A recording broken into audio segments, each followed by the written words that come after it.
జిల్లా ఎస్పీ గారి ఆదేశాల మేరకు అడిషనల్ ఎస్పీ గారి సూచనల మేరకు జిల్లా వ్యాప్తంగా పోలీస్ అధికారులు 3-2-2026 రాత్రి 8 గంటల నుండి రాత్రి 10 గంటల వరకు నాకాబందీ నిర్వహించి నేర నియంత్రణ, రోడ్డు ప్రమాదాల నివారణ, అసాంఘిక కార్యకలాపాలు అరికట్ట వేసేందుకు వాహనాల తనిఖీ చేసి అదేవిధంగా లాడ్జీలను ఆకస్మిక తనిఖీ నిర్వహించి అక్కడ పరిస్థితులను పరిశీలించిన పోలీసులు జిల్లా వ్యాప్తంగా 51 లాడ్జీలను తనిఖీ చేశారు. అదేవిధంగా 1571 వాహనాలు తనిఖీ చేసి drunk and drive 13, open drinking 27 కేసులు, ఎంవీ యాక్ట్ కేసులు 121, 73,345 రూపాయల ఫైన్ విధించారు. జిల్లాలో అన్ని కూడళ్లు, హైవే ప్రవేశం, నిష్క్రమణ ప్రాంతాల్లో విస్తృతంగా వాహనాల తనిఖీలు చేపట్టారు. అతివేగం, triple riding, minor driving, overloading, drunk and drive, cell phone driving, auto side sitting, defective number plates, అనధికార పార్కింగ్ మొదలైన ఉల్లంఘనలకు జరిమానాలు విధించాలని ఆదేశాలు. అసాంఘిక కార్యకలాపాలకు తావిస్తే చట్టపరమైన చర్యలు తప్పవు.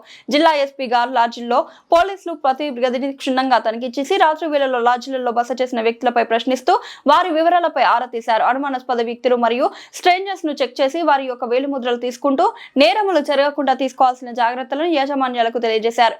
ఎలాంటి అసాంఘిక కార్యకలాపాలకు గురించిన సమాచారం తెలిస్తే వెంటనే స్థానిక పోలీస్ స్టేషన్ కు గానీ డయల్ 112 కి గానీ తెలియజేయాలని ప్రజలకు సూచన.